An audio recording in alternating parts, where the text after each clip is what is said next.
और डराने वाले उनके कुछ काम नहीं आते। सो जैसे बुरे दिन इनसे पहले लोगों पर गुजर चुके हैं, इसी तरह के दिनों के ये मुंतजिर हैं। कह दो कि तुम भी इंतजार करो, मैं भी तुम्हारे साथ इंतजार करता हूं। फिर हम अपने पैगंबरों को और मोमिनों को नजात देते रहे हैं,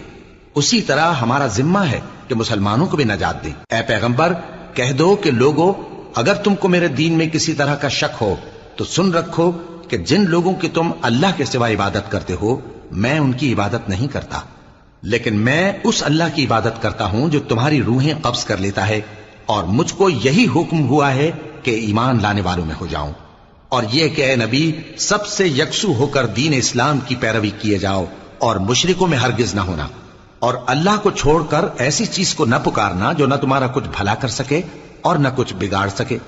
अब अगर ऐसा करोगे तो जालिमों में हो जाओगे, और अगर अल्लाह तुमको कोई तकलीफ पहुंचाए तो उसके सिवा